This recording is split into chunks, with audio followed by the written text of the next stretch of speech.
आइए एसएचओ साहब। तुम्हारा दिमाग खराब है, मैं ऐसे हूँ।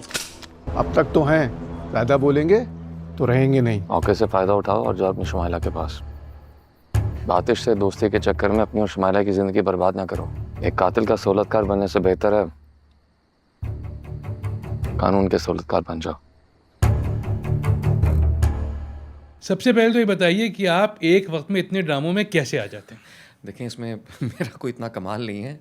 एक्चुअली होता ही है कि प्रोजेक्ट इकट्ठे जाते हैं। जैसे अगर आप अभी जिक्र करें शिकवा, आई थिंक 4 महीने पहले आना था, वो अब आया। तो कुछ प्रोजेक्ट हम टाइमली प्लान करते हैं कि चलो एक वक्त में 1 या मैक्स 2 चल रहे हों, लेकिन वो कभी कभी कुछ फोर्स मजोर रीजंस ऐसी होती हैं कि प्रोजेक्ट डिले हो जाते हैं और इकट्ठे आ जाते हैं।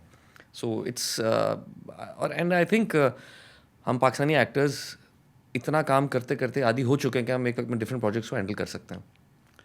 दुनियापुर अभी ख़त्म हुआ है आपका, फरार जो है वो आपका ख़त्म होने वाला है। एक में आप जो है पुलिस वाले बने, एक में आप सियासी कारकुन बने। ये आप चूज़ कैसे करते हैं? खुद से करते हैं या बाई चांस हो जाता है? आई थिंक कोई भी एक्टर की चॉइसेस जो है ना वो डिपेंड करती हैं उसके पास ऑप्शंस क्या आ रहे हैं। सो मेरे पास अल्लाह का शुक्र है जो चॉइसेस आई उनमें से मुझे बेहतर लगी वो मैंने की। दुनियापुर में तो इनफैक्ट एक बड़े मज़े का इंसिडेंट हुआ था कि initially they wanted me to do the guest appearance of जो अली ने रोल किया था, बड़े भाई का जो gets murdered after few episodes. तो मैं उस पर भी राज़ी हो गया था क्योंकि शद्दी भाई के साथ ताल्लुक ऐसे है, हमेशा डिफरेंट काम किया है, वो आपसे कुछ नई चीज़ निकलवाते हैं। तो आई एग्रीड शद्दी भाई की वजह से। लेटर ऑन मुझे एक फ़ोन आया एडी का, हसन का, कहता समी भाई आपको स्क्रिप्ट भेज रहा हूँ, एक और कैरेक्टर है मीर हसन, हम चाहते हैं आप ये करें, जस्ट रीड द स्क्रिप्ट। तो मैंने रेड द स्क्रिप्ट। तो मैंने कहा इट्स अ डिफरेंट जॉन। एक मेरे ख्याल से जिस तरह हमारे नॉर्मल ड्रामे बनते हैं, बड़े अरसे बाद एक ऐसा रोल मिला था जिसका कोई रोमांस का इशू नहीं था, जिसका कोई शादी का इशू नहीं था, किसी और से मोहब्बत का इशू नहीं था। उसकी लाइफ में पर्सनल लाइफ सेटल थी, उसके और मसाइल थे लाइक प्रोफेशनल लाइफ को लेकर। तो मुझे अच्छा लगा एंड शद्दी भाई से जब मीटिंग हुई, जो जिस तरह उन्होंने डिस्क्राइब किया, तो I agreed and it was a wonderful experience. और जैसे लोगों ने फीडबैक दिया है वो यादगार रहा है। और जहाँ तक फ़रार की बात है, फ़रार में I think credit goes to Wajahat Hussain because he convinced me कि मैंने कहा मैं क्यों करूँ, कहते एन एक्टर शुड एक्सपेरिमेंट करने चाहिए। तो मैंने कहा येस यू राइट।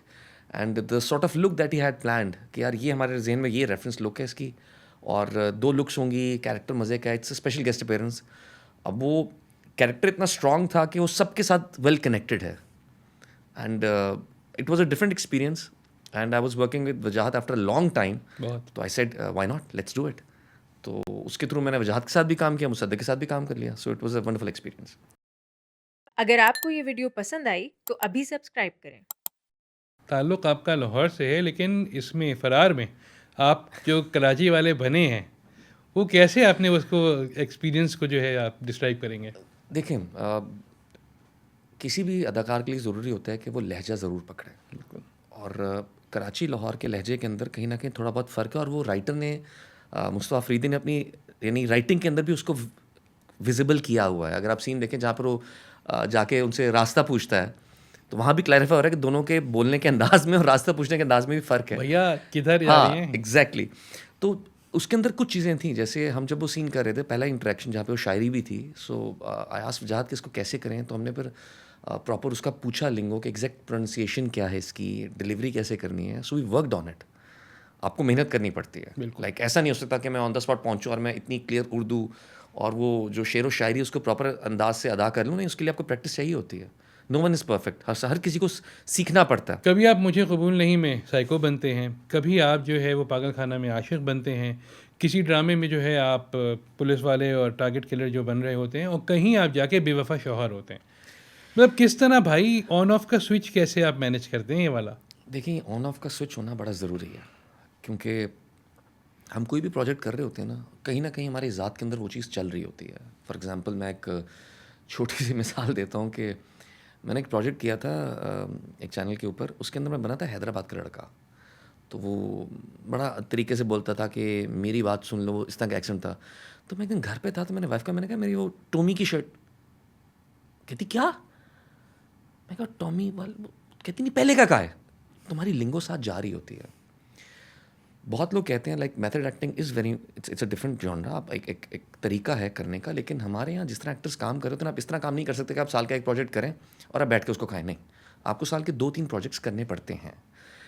तो you should develop an ability जहाँ पर कि आप फ़ौरन स्विच ऑन ऑफ कर सकें, बिकॉज समटाइम्स आप पे चीज़ें इतनी तारी हो जाती हैं कि उससे निकलना फिर मुश्किल भी हो जाता है। जब आप कोई ऐसा रोल करते हैं नेगेटिव किस्म का, उसके बाद जो रिएक्शन आता है उसको हैंडल कैसे करते हैं? देखिए, एक तो जहाँ हमारे यहाँ नेगेटिव कैरेक्टर्स को आज तक हमने बहुत, आजकल हमारे यहाँ ट्रेंड है कि बहुत हमने ग्लैमराइज कर दिया हुआ है। जैसे इनकार ड्रामे की लाइन भी थी, ज़फ़र महराज उसके राइटर थे, काशिफ निसार साहब डायरेक्टर थे, मैं और यमुना सीन में थे, और वो डायलॉग यही था, मुझे एग्जैक्ट याद नहीं, लेकिन कुछ उसका मफहूम ऐसा था कि आजकल हमने मनफी किरदारों को इतना ग्लैमराइज कर दिया है कि आजकल कोई दिल जीतने की बात नहीं करता, बस दिल छीनने की बात करता है। बिल्कुल सही सो दिस अ डिफरेंस। अच्छा, अब नेगेटिव कैरेक्टर वो था, जैसे भी आप कह रहे हैं psychotic, I wouldn't say that वो साइकोटिक। देखिए, एक तो हमें एक चीज़ समझने की ज़रूरत है कि हर बुरे इंसान के अंदर हमें लॉजिक ढूंढने की ज़रूरत नहीं कि वो बुरा क्यों था। कुछ लोग बाय नेचर बुरे होते हैं, ज़रूरी नहीं कि उसको बचपन की तरबियत नहीं ख़राब की है, शायद पेरेंट्स ने बेस्ट किया जो वो कर सकते थे। अगर कोई बुरा है तो हम उसको एक्सेप्ट करें और उससे सीखें कि हम ठीक कैसे हो सकते हैं। ये नहीं कि ये बुरा कैसे बना था, क्यों हुआ था, तो we need to change this pattern. Action oriented की तो बात होगी, आपकी 2 ड्रामे और चल रहे हैं जो रोमांटिक किस्म के हैं, तो आपको थोड़ा सा मुख्तलिफ नहीं लग रहा काम करते हुए कि वो 2 चलते हुए ड्रामे आपके जो थे लोगों ने पसंद किए, एक्शन थ्रिलर, बंदूक पकड़े हुए हैं, बंदूका पकड़े हुए हैं सब, और यहाँ बिल्कुल आप वही वापस। देखिए, हर तरह की ऑडियंस है। मैं यही कहता हूँ कि लाइक आई थिंक कुछ ऑडियंस ऐसी है जिन्हें दुनियापुर टाइप और फराड टाइप ड्रामे पसंद आए हैं, लेकिन शायद जो रोमांटिक ड्रामे देखते हैं, जो घर की कहानियाँ देखते हैं, उनको शायद ना पसंद आया हो। बिकॉज दुनिया का, मेरे ख्याल से आज आप भी एग्री करेंगे, दुनिया का कोई ऐसा कंटेंट नहीं है जिसको 100% लोग पसंद करते हैं। There is always a division के कुछ को पसंद आता है, कुछ को नहीं आता। तो सेम वे कुछ ऑडियंस ऐसी है जिनको रोमांटिक ड्रामे पसंद है, उनके लिए हम ये वाला भी करते हैं, क्योंकि आपने सबको खुश भी करना है कि हर किसी के फ्लेवर का काम आप कर सकें। बहुत सी ऑडियंस ऐसी भी होगी जिन्हें दुनियापुर नहीं पसंद आया होगा, उन्होंने नहीं देखा होगा कि यार हमें समीस रोल में समझ नहीं आ रहा, नहीं देख रहा। वो शिकवा देखना चाहते होंगे कि romantic role, typical family oriented dramas चाहिए, हमें वो देखने हैं। तो आई थिंक हर ऑडियंस को आपको केटर करना पड़ता है, और कहीं ना कहीं आप यूनिवर्सल एक ऐसा कह नहीं सकते कि ये कंटेंट सबको पसंद आएगा। तो you have to variate according to जो लोग आपको जिस तरह देखना चाहते हैं। शोबिज़ में एंट्री के बारे में बताएं, कैसे हुई थी? सर, एंट्री ये थी कि शुरू में मेरे भाई तैफूर ने कंपनी बनाई थी, तो वो म्यूज़िक वीडियोस भी बना रहे थे। तो इस तरह ही हुआ कि एक म्यूज़िक वीडियो भी अचानक मिली कि फरिया परवेज़ का गाना था, वो किया, एनी वाला गाना किया। एनी वाला तो बाद में किया। पहले फरिया परवेज़ वाला गाना किया था मैंने।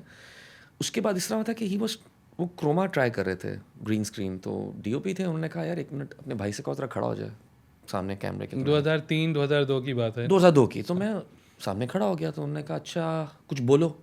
मैं बोल लिया। क्या वो मेरे भाई के कान में कुछ कहा, मैंने कहा क्या कह रहे हैं?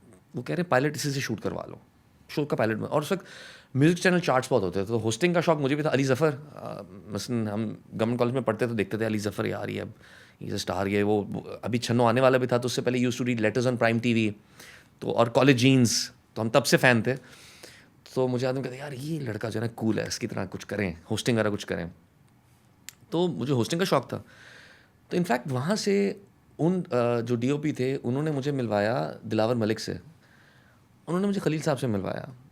और मुझे याद है उनके ऑफिस में गया तो उन्होंने कहा कि अभी कुछ साल बाद आना, अभी छोटे हो।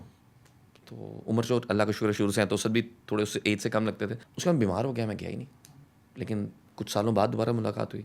अच्छा, उसमें गैप आ गया। फिर मैंने कहा यार अभी नहीं, पढ़ाई पे फोकस करो, इंजीनियरिंग करो, क्रिकेट खेल रहे हैं, ये करें, शौकिया चीज़ें करें। उसके फिर साल बाद ना मुझे एक कॉल आई, तनवीर फातिमा रहमान, हमारी उनके दर्जात बुलंद करे पास हुए, तो उनके थ्रू कॉल आई कि प्राइम टीवी में ऑडिशंस हो रहे हैं होस्टिंग के, तो you should go and give the audition.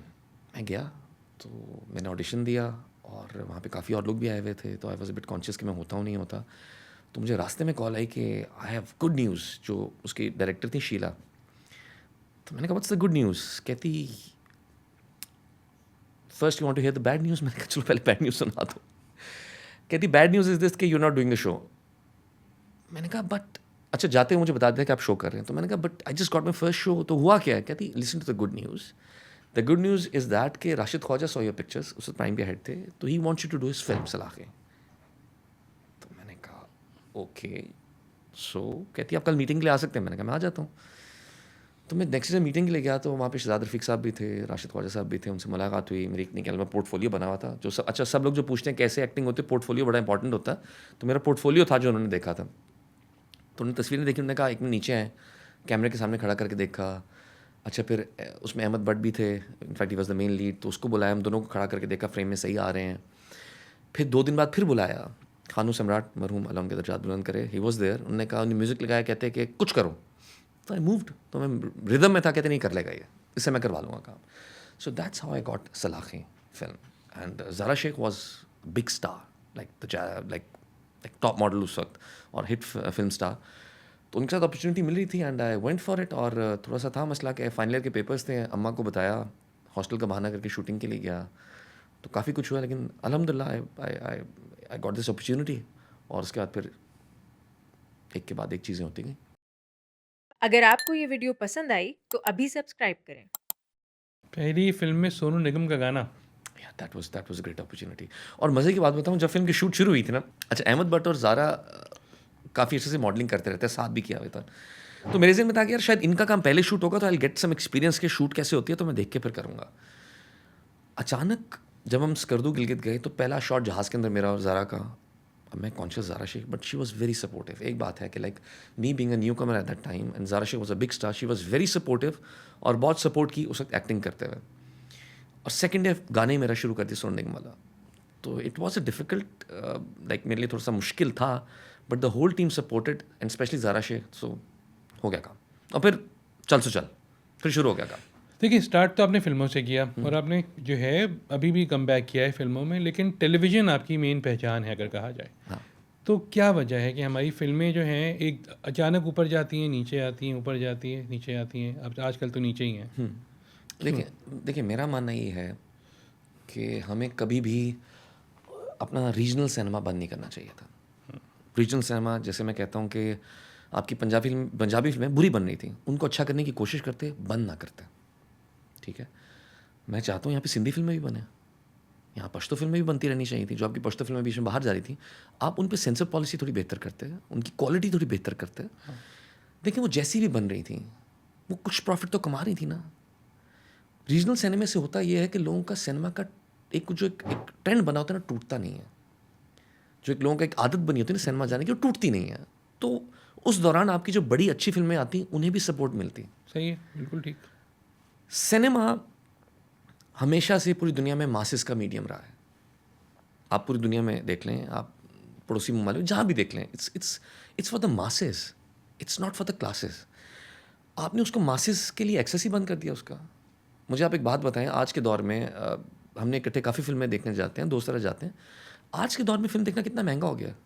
और उस दौर में जब आपको पाकिस्तान में ऑफिशियली OTT क्या क्या स्ट्रीमिंग सर्विसेज ऑफिशियली मिल रही हैं, आप एक पायरेसी टिकट तो की छोड़ें, कीमत में, एक टिकट की कीमत में पूरे महीने आपको दुनिया जहान का कंटेंट मिल रहा है।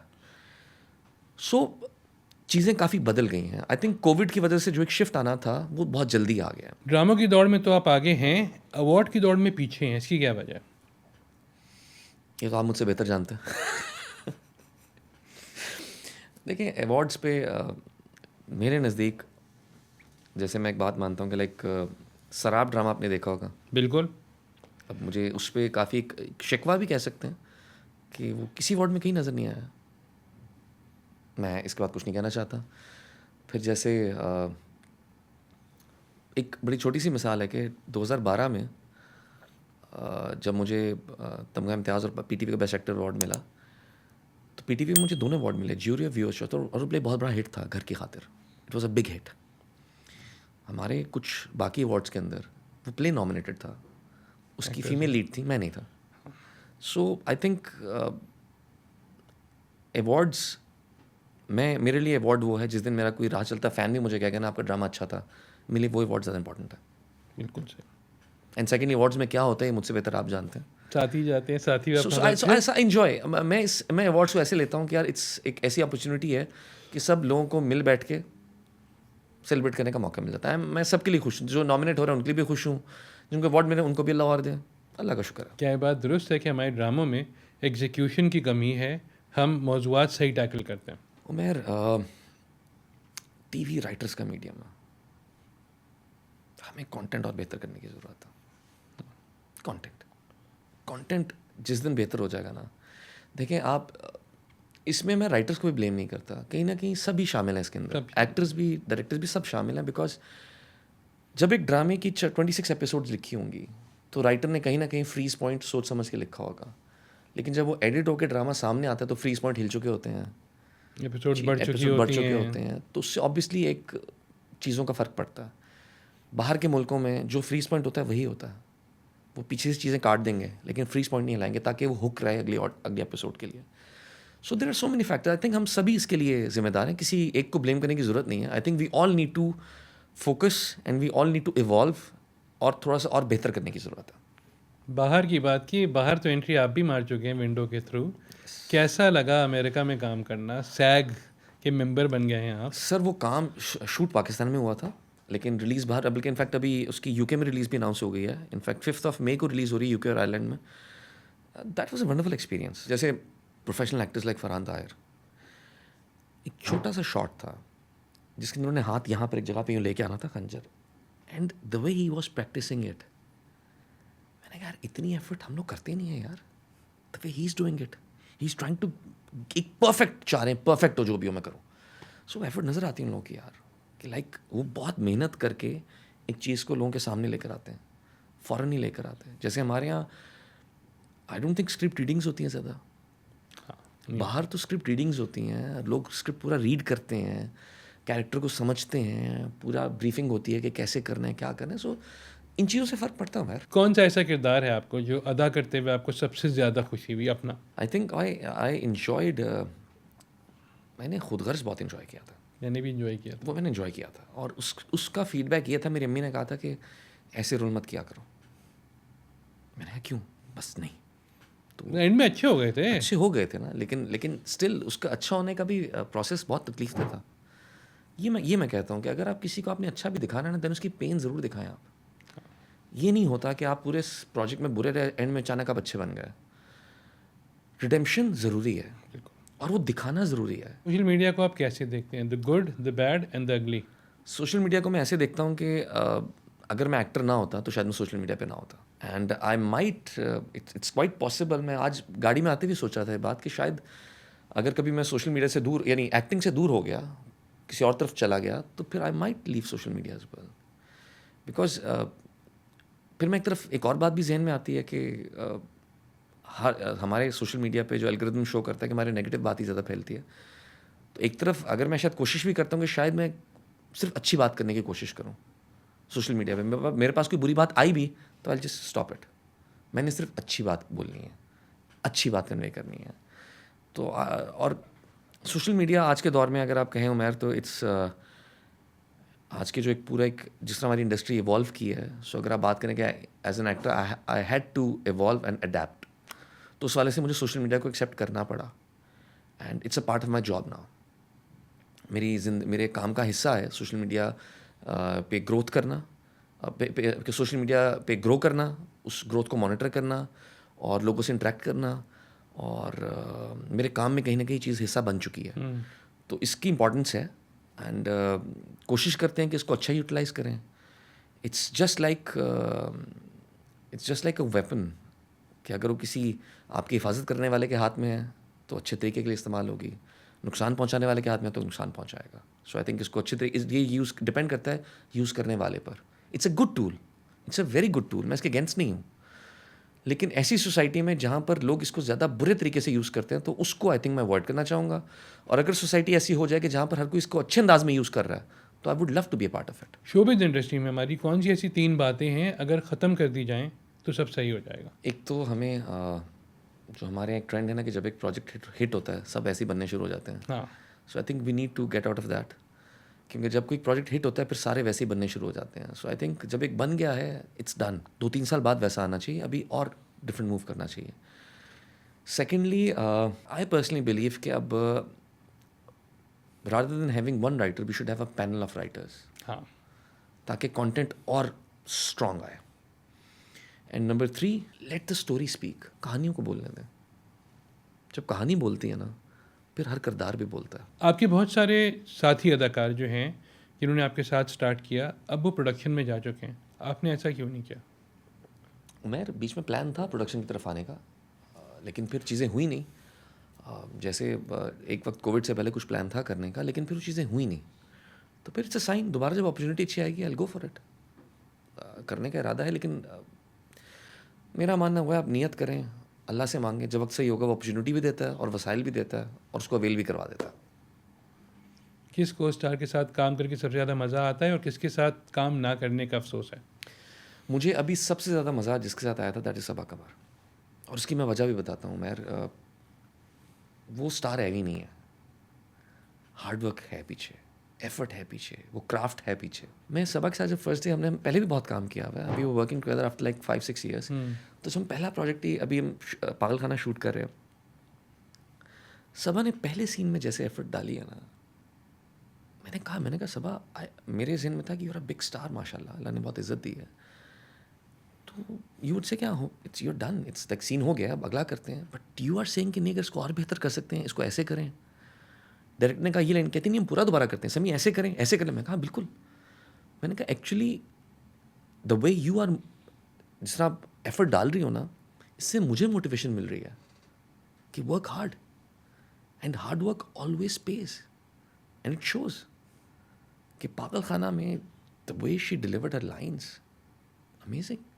शायद मेरे काम अच्छा होने में भी सबा की वो रिफ्लेक्शन थी, लाइक उसके अच्छे होने की वजह से मेरा काम भी अच्छा हुआ। So and she is one of those actresses जो कि कहेंगे कि दोबारा करते हैं, इससे और बेहतर करते हैं। So that effort shows. And जिसके साथ काम ना करने का है, दैट इज़ आई थिंक मुझे बड़ी ख्वाहिश है माहिरा खान के साथ कभी काम करने की। आपने अपना नाम क्यों चेंज किया? यार बहुत सिंपल सी बात है यार। मसलन अक्सर लोग मंसूर को मंजूर कह देते थे और मुझे बहुत चिढ़ होती थी। सही है। तो मैंने कहा इससे पहले कि जब सिनेमा शोबिस में नाम है लोग मंसूर मंजूर की कन्फ्यूजन हो, सो लेट्स चेंज इट। तो लाहौर में है काफ़ी मशहूर पामिश कोमल तारिक, तो उनके पास किसने सजेस्ट किया, मैं गया, मैंने कहा जी मेरे पास ये है तो क्या करूँ, अपॉर्चुनिटी भी आ रही है, लाइक मैं इंजीनियरिंग से फाइनल ईयर में अचानक ये करने जा रहा हूँ। तो उन्होंने कहा था अल्लाह का नाम लेके कूद पड़ो, अल्लाह बेहतर करेगा। और नाम कहती कि मैंने कहा नाम मुझे कहती, फिर उन्होंने ऑप्शन दिया तो समी समझ आया, खान नाम कैसा था, कहते समी खान के नाम से कूद जाओ, अल्लाह बेहतर करेगा। अपने आने वाले प्रोजेक्ट्स के बारे में बताएं, कौन से हैं? उमर अभी राइट नाउ ARY पे शिकवा इज़ ऑन एयर, और साथ एक्सप्रेस पे अर्श चल रहा है। चल रहा है। और जो आने वाला है दैट इज़ नक्श, which is directed by Abis Raza. It's coming on green entertainment. तो अभी इन्हीं प्रोजेक्ट्स पे काम हो रहा है और कुछ और की मीटिंग्स अभी चल रही हैं। सो लेट्स सी, कुछ अरसे बाद डिस्क्लोज करेंगे। अगर आपको प्राइम वीडियो में जाके ऑडिशन देने वाला समी खान मिल जाए तो आप उसे क्या मशवरा देंगे? कुछ भी नहीं यार Umar, I think everyone has his own journey. मसलन मैं अल्लाह का शुक्र है, होता हुआ जो अल्लाह की तरफ से होता है और बेहतर होता है। तो मेरे साथ जो भी हुआ है वो अल्लाह का शुक्र है, आई एम ग्रेटफुल। मसलन जो है अल्लाह का लाख लाख शुक्र है। मैं कुछ बदलना नहीं चाहता क्योंकि जो हुआ है मेरे रब की मर्ज़ी से हुआ है, सो आई एम ग्रेटफुल।